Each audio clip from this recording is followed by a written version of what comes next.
ముఖ్యంగా ఇక్కడ మనం తీసుకోవాల్సింది ఈ సంవత్సరం థీమ్లో ఉన్నటువంటి మెసేజ్ని అందరూ కూడా ప్రతి ఒక్కరికి ఆ మెసేజ్ పాస్ ఆన్ చేసి మన రక్తదానం చేయండి, జీవితాన్ని బహుమతిగా ఇవ్వండి అనే మెసేజ్ని ప్రతి ఒక్కరు కూడా అందరికీ చేరే విధంగా చేయాలని మీ అందరినీ ప్రార్థిస్తున్నాను.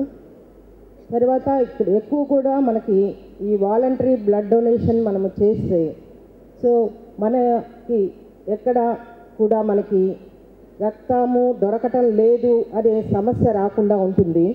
మనం ఇప్పుడు 8 లక్షలు మనము బ్లడ్ డొనేషన్ క్యాంప్స్ ద్వారా మనకి వస్తున్నా కూడా అవి పూర్తిగా ఉపయోగించడానికి మనకి అవకాశం రావట్లేదు. దానివల్ల మనం స్వచ్ఛందంగా రక్తదానం చేస్తే అది ప్రజలందరికీ కూడా ఉపయోగపడుతుంది.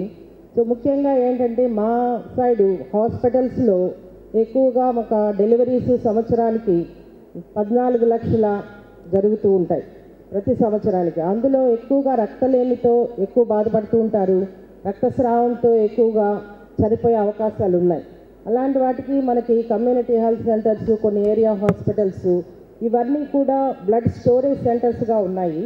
అందులో రక్తం కూడా అన్ని గ్రూప్స్ అన్ని సమయాల్లో మనకి అవైలబిలిటీగా ఉండదు. అలాంటప్పుడు మనం ఎమర్జెన్సీగా ఆ పేషెంట్ని పక్కా హాస్పిటల్కి దగ్గరలో ఉన్న పెద్ద హాస్పిటల్కి షిఫ్ట్ చేయాల్సిన అవసరం వస్తూ ఉంటుంది.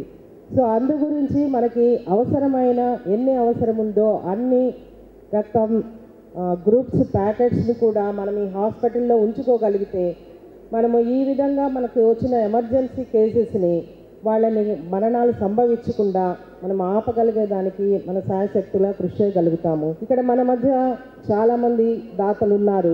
100కు పైగా ఇచ్చిన వాళ్ళు, అలాగే 100 లోపల చాలాసార్లు ఇచ్చిన వాళ్ళందరూ ఉన్నారు. వాళ్ళందరికీ కూడా పేరు పేరున ధన్యవాదాలు తెలుపుకుంటున్నాను.